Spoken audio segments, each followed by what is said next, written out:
Hey everybody, Wolfie here. Another night, another rant. Actually, I'm on a quest for sandwiches. This quest is easy. Level 1. No experience required. You can even go without weapons.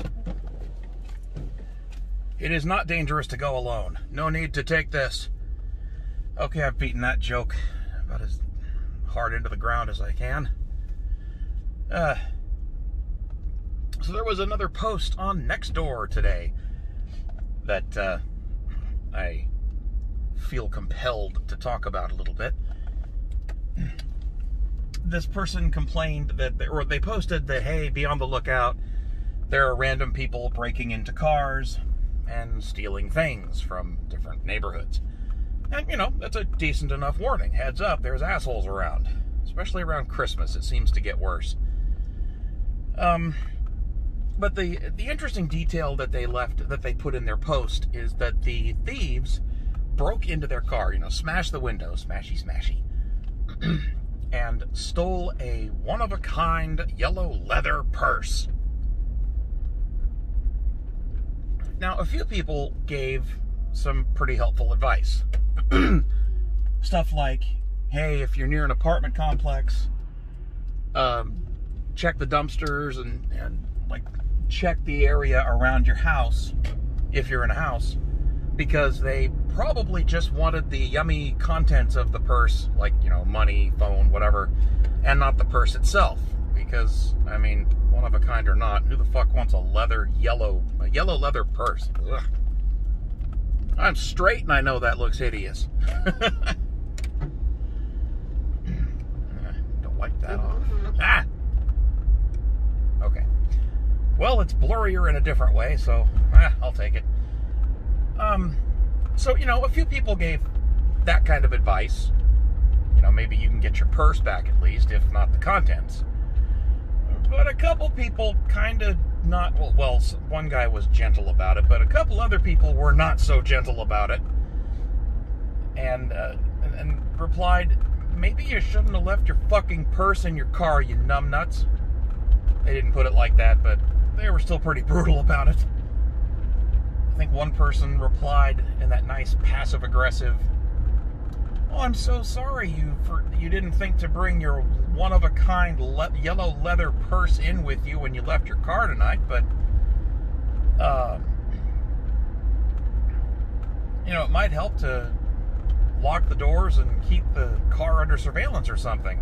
You know, it's really snotty like that. And the person deserved to hear it. Because it raises a really important thing, or important topic. That sometimes people just really beg to be victims of a crime. You know, the thing about break-ins, like vehicle break-ins, is that they are crimes of opportunity. And usually some random schmuck wandering around the neighborhood at 2 in the morning looking for cars, the first thing he's going to be checking for is whether he's just going to be pulling on car handles, on door handles. Because some people are stupid enough to leave their cars unlocked. If they get a hit, if they actually pull on a handle and a door opens, well, then they're going to go through the whole car and steal anything that's worth anything and isn't nailed down. And most of the time, if they come across a car that is locked, they're just going to move on to the next. They don't want to hang out in one area, in one spot for too long, because they risk getting caught. So, you know, if you have to park your car in the driveway, lock the damn door. That's your first step, your first line of defense. The second thing you need to do is not leave valuables in your car. And again, this probably seems bloody obvious to a lot of people, but it happens. So don't leave your purse or your wallet or your phone or an Amazon package, whether it's opened or not, in your car when you get out. Just don't do it. Now, if you're out and about somewhere, well, you can't do it there because, you know, maybe you're out shopping and you've got a car full of shit. You can't, it's not like you can haul that in with you to the store or haul that with you into the store, just be kind of silly. But once you get home, there is absolutely no reason at all for your car to be anything but an empty carcass with room for your fat ass and 3 of your friends and a bunch of cargo, because there's nothing in it once you get out and leave. And I do the same thing with my car. If you look in the windows at night when, for one thing, fuck off, get away from my house and leave my car alone. But, if you ignore that advice and you look anyway, you're going to see a really boring interior. There is nothing of value in this car except, I guess, the rearview mirror, but I really should run these cables. I've been saying that for, what, a month and a half now? But yeah, so if you've got a thief wandering around, trying car doors to see if they're open, and he's willing to smash a window if he sees something valuable in a car, how do you avoid him smashing a window to get into your car? Don't leave any valuables in it. Again, seemingly common sense, but I guess some people didn't get that memo. Finally, the most obvious way to prevent a car break-in of any kind, or the theft of anything in your car, or the theft of your car. If you live in a house with a garage, park your car in the garage. And keep your garage locked. Rather, keep the garage door closed and locked. Again, really simple idea. A lot of people, including myself, seem to miss the memo. My excuse is that my garage is chock full of crap that I need to throw away, and I've been too lazy to do that. I will be fixing that in the next few weeks. It's going to be a slow process, but I actually intend to start parking my car in the garage. Well, I am at the dispenser of sandwiches, so I'll be right back, guys. Alrighty. The dingus returns. Right, sandwich acquired. Drink acquired. Ugh.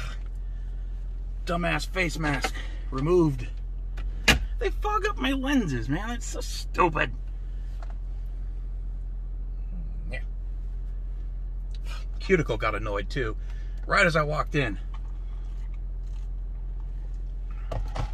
Oh, that's the stuff. So what was I ranting about? Right. Security things. It's just funny how there's just so many different ways that you can avoid being the victim of a crime just by not being a dumbass. I know that's a terrible sentiment, because a lot of stuff that happens, I mean, it's obviously not your fault. When it isn't your fault some asshole decides to break the law at your expense. And I say that not just because I don't want to be accused of victim blaming, which is a retarded concept in the first place. It doesn't matter if something isn't your fault. If you were a dumbass and that led to something happening, it's, better for you to have that pointed out, whether it's insensitive or not. The whole concept of victim blaming is sort of retarded anyway. I understand there is one limited circumstance where I think it's appropriate to be upset about the concept of, to be upset about somebody victim blaming, and that's that's when it comes to major or serious crimes like sexual assault, rape, that sort of thing. Because, the term came about from mostly angry feminists who did something decent for once, where on the rare occasion that a rape victim was actually willing to go to trial and testify against her attacker, because, that's some fucked up shit, and that stuff's hard to talk about, so it takes some real guts to sort of relive the exciting adventure again, so that you can tell a jury or a judge or both what some random asshole did to you. And the term victim blaming was coined to describe what was then the stereotypical defense, or type of defense questions that would get raised by the defense attorney, who, you know, as shitty as it is, he's doing his job. And they still ask these kinds of questions. They just do it in a more diplomatic way at this point. And but it was the classic questions, you know, were you asking for it? Which is a really absurdly bad way to ask a legitimate question, which would be more delicately phrased just a little differently, so that you weren't straight up accusing a rape victim of begging for it. You know, and the legitimate question being, basically, did you give this person who attacked you, who allegedly attacked you, any reason to believe that you were interested in having sex with him or her? And again, it's not to say that it's your fault that he did it, but it's an important question. It is a relevant question, especially to the defendant, because, you know, that could make the difference between going to prison and not going to prison. And, you know, since I'm offending people anyway, I gotta say, sorry, ladies, if you stoink some guy when you meet him at a party, and then you wake up the next morning and realize he's not as handsome as you thought in the, you know, the dark lights that made him seem attractive, and you realize you just, you know, slept with a pig overnight, that after, you know, post-coitus remorse doesn't constitute sexual harassment or rape or sexual assault, whatever you want to call it. That's some complete horseshit. And that is sort of where those uncomfortable questions came from. And yes, some very scummy attorneys also used to ask women, well, what were you wearing? Were you being provocative? Were you just asking for it? And that kind of shit needed to stop. And it has, thankfully. And that's where the term victim blaming came from. And I think that's really the only context where that term is even useful or applicable anymore. Or still. But when you say something stupid on Twitter and 1,000 people reply to you calling you an idiot, that's you're not a victim of anything except your own stupidity and your own dumb words. And when you complain, oh my God, people are harassing me because I said something stupid. I can't believe all these men are mad at me just because I called them rapists and pigs. Well, if somebody points out, well, maybe you shouldn't have said something so mind-bogglingly stupid.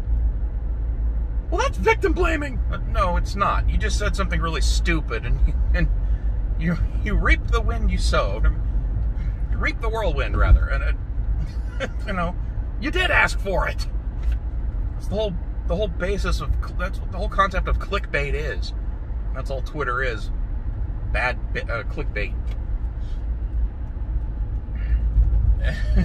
But yeah, so in any other circumstance besides, you know, rape cases, I don't really think there is such a thing as victim blaming. There is, however, the concept of, all right, what could you have done differently to prevent this crime? And, you know, since we're on the subject of rape anyway, there is shit you can do to avoid being raped. Don't get pissed drunk around people you don't trust. Don't do shit tons of drugs around people you don't trust. Cultivate good friends so that you actually can trust them. If you're ever alone with them and you happen to be fucked up. What else? Don't walk alone in bad neighborhoods at night. And I'm going to go out on a limb and say, yes, you shouldn't dress up like a hooker. If you're going to be walking alone in the dark somewhere, that's just a stupid idea. I don't care what should be and what shouldn't be. We don't live in a world of shoulds. We live in a real world where shit happens that we don't like. And no, it doesn't make it your fault if somebody decides they're, you know, going to grab you and pull you into an alley and do dirty things to you because they saw how you're dressed and decided they liked what they saw. But on the other hand, you may not have had that problem if you had worn something more conservative. And, put yourself on display in a more controlled environment, like the dance club or the nightclub you were going to, or the bar, or the opera, or whatever cultural enrichment activity you were engaged in. There is certain wisdom to not flaunting it out on the street where you can just be grabbed and people don't care. I know I'm digging myself a deeper and deeper hole as I keep going, but what the fuck? Doesn't matter. Getting back onto the more practical side of things, the overwhelming majority of people, male and female, are never going to experience being sexually assaulted in their lives, which is a very good thing. So, getting back to a more practical matter of, not getting your car broken into. Well, step 1, lock your doors when you're not in it. Step 2, don't leave valuables in your car. Step 3, if possible, park your car in your garage at home. Don't leave it out in the open so people can't even get to it to begin with. Fastest way to prevent that sort of crime. That also applies to home break-ins. Lock your goddamn doors. Man, there are some weird people out there that live in cities who leave their doors unlocked, even at night. In their homes. Why would you ever do that? It's like, I live in a safe neighborhood and I'm not going to do that. Never do that. I don't know. I never grew up. I always locked everything I had under my control, even growing up. I never left things unlocked. I don't know where that came from. And maybe that's a sad statement about my life, but it is because I don't trust people. It's not that I expect bad things to happen. It's just that I want to be prepared for the possibility that they could happen. And I'm I'm an eternally optimistic person, if you can believe that. And I like to try to see the good in everybody. But I'm not naive, and I'm not so optimistic that I ignore the darker nature of man that can emerge here and there. And people do bad things. Even if they're generally good people. You lose your job, you may not have a choice but to go out and, shoplift or steal from people's cars and houses just to make rent the next month. But you can't leave yourself open to the really simple stuff that you can protect yourself against with really, really simple changes in habit. Lock your doors. All right, I'm going to go eat a sandwich. So that's it for me. Lock your doors. Catch you next time, guys.